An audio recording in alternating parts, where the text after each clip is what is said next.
ગુજરાત ન્યૂઝમાં આપનું સ્વાગત છે। પાટણ શહેરને સ્વચ્છ અને ટ્રાફિક મુક્ત બનાવવાના પ્રયત્નોમાં નગરપાલિકાના કોંગ્રેસ પક્ષના નેતાઓ દ્વારા વહાલા દવલાની નીતિના આરોપ લગાવાયા। પાટણ નગરપાલિકા વહીવટી તંત્ર દ્વારા પાટણ શહેરને સ્વચ્છ, સુંદર અને ટ્રાફિક મુક્ત બનાવવાના પ્રયત્નો હાથ ધરવામાં આવશે તો અમારો સંપૂર્ણ સાથ અને સહકાર રહેશે તેમ જણાવવામાં આવ્યું। પાટણ શહેરની અંદર અત્યારે ટ્રાફિકની સમસ્યા ખૂબ મોટા પ્રમાણમાં થવા પામી છે, જેના કારણે પાટણ શહેરના લોકોને ટ્રાફિકની સમસ્યાના કારણે અવરજવરના સમયે મુશ્કેલીનો સામનો કરવો પડે છે અને ધુમાડાયુક્ત વાતાવરણમાંથી પસાર થવું પડે છે। ત્યારે પાટણ નગરપાલિકાનું વહીવટીતંત્ર પાટણ શહેરને ટ્રાફિક મુક્ત બનાવે તે દિશામાં કાર્યવાહી કરવી જોઈએ।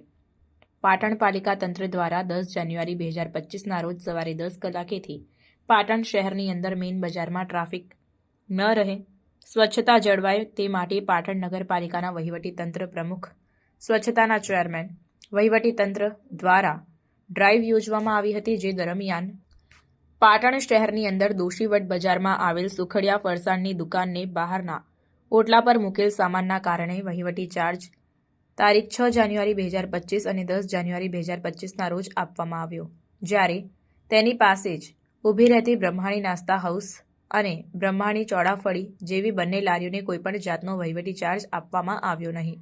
સુખડિયા ફરસાણવાળા કુનાલભાઈએ આ બાબતે લારી પાસે જ પ્રમુખ અને ચેરમેનને રજૂઆત કરી હતી, તે છતાં બંને લારીનો વહીવટી ચાર્જ લેવામાં ન આવ્યો હતો, જ્યારે તેની સામે બાજુમાં ઊભેલી બંને ચાની લારીને વહીવટી ચાર્જ લેવામાં આવ્યો, જ્યારે તેની પાસે ઊભેલી ભારત આઈસ્ક્રીમને પણ વહીવટી ચાર્જ વસૂલવામાં આવ્યો।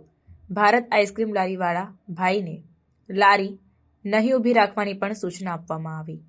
આમ વહીવટીતંત્ર દ્વારા વહાલા દવલાની નીતિ અપનાવીને વહીવટી ચાર્જ વસૂલવામાં આવી રહ્યો છે। બજારના નાકે ઊભી રહેતી બ્રહ્માણી નાસ્તા હાઉસ અને બ્રહ્માણી ચોળાફળીની બંને લારીના માલિકો વોર્ડ નંબર 3માં આવતા હોય, ચેરમેન દ્વારા વહાલા દવલાની નીતિ રાખવામાં આવી રહી છે।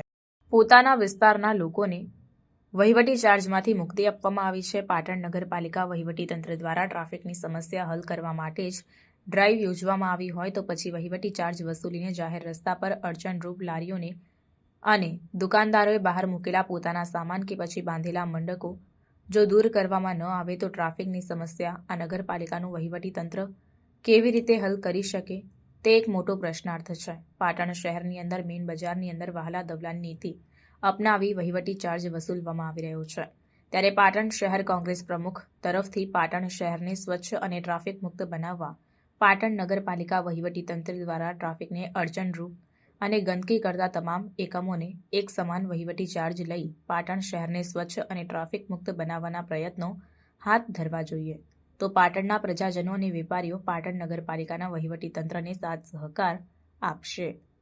રિપોર્ટર વસંત કડિયા, સેક્યુલર ગુજરાત ન્યૂઝ, પાટણ।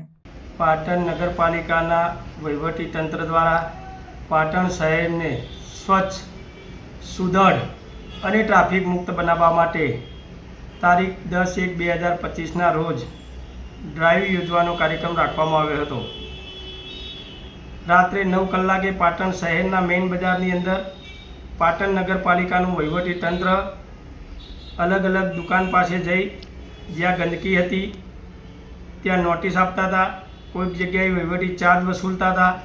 આવી જ રીતે કામગીરી કરતાં આગળ વધી રહ્યા હતા ત્યારે દોશીવટ બજારના નાકે સુખડિયા ફરસાણ દુકાન પાસે આવી અને એમનું ટેબલ બહાર હોવાના કારણે એમને વહીવટી ચાર્જ આપવામાં આવ્યો હતો, જ્યારે એની બગલમાં જ ઊભેલી બંને લારીઓ બ્રહ્માણી નાસ્તા હાઉસ અને બ્રહ્માણી ચોળાફળી આ બંને લારીઓને કોઈપણ જાતનો વહીવટી ચાર્જ વસૂલવામાં ન આવ્યો હતો। ત્યારે સુખડિયા ફરસાણના માલિક કૃણાલભાઈ દ્વારા તેઓ આવી અને પ્રમુખશ્રી અને ચેરમેનશ્રીને રજૂઆત કરવામાં આવી કે મને જો દંડ આપતા હોય તો આ બંને લારીઓને રસ્તા ઉપર ઊભી છે તો કેમ નહીં, એવી રજૂઆત પણ કરવામાં આવી। તેમ છતાં કોઈપણ જાતનો દંડ આપવામાં આવ્યો ન હતો, જ્યારે એને સામેની બાજુના ભાગમાં બંને ચાની લારીવાળાને સ્વચ્છતા બાબતે વહીવટી ચાર્જ આપવામાં આવ્યો હતો, જ્યારે એની બગલમાં ઊભેલી ભારત આઈસ્ક્રીમ લારીને કાલે એમને પણ 200 રૂપિયાનો વહીવટી ચાર્જ આપી અને કાલે અહીંયા લારી નહીં ઊભી રાખવાની સૂચના આપવામાં આવી હતી। આમ પાટણ નગરપાલિકાના વહીવટીતંત્ર દ્વારા વહાલા દવલાની નીતિ રાખી અને પાટણમાં ડ્રાઈવ યોજવામાં આવી છે, તેની સામે અમારો સખત વિરોધ છે। જો પાટણનું વહીવટીતંત્ર પાટણને સ્વચ્છ અને સુદૃઢ તેમજ ટ્રાફિક મુક્ત બનાવવા માગતું હોય તો વાલા દવાલાની નીતિથી પર રહી અને કામગીરી કરશે તો એમાં અમારો સંપૂર્ણ સહકાર અને ટેકો રહેશે. અમે પણ પાટણ સ્વચ્છ અને ટ્રાફિક મુક્ત બને એના હિમાયતી છીએ. પાટણ શહેરની પ્રજા ટ્રાફિકની સમસ્યાથી દિન પ્રતિદિન પોતાની અવર જવરમાં ખૂબ મોટી સમસ્યાઓમાંથી પસાર થઈ રહી છે અને ધુમાડા તેમજ પ્રદૂષણમાંથી પણ પસાર થવું પડે છે.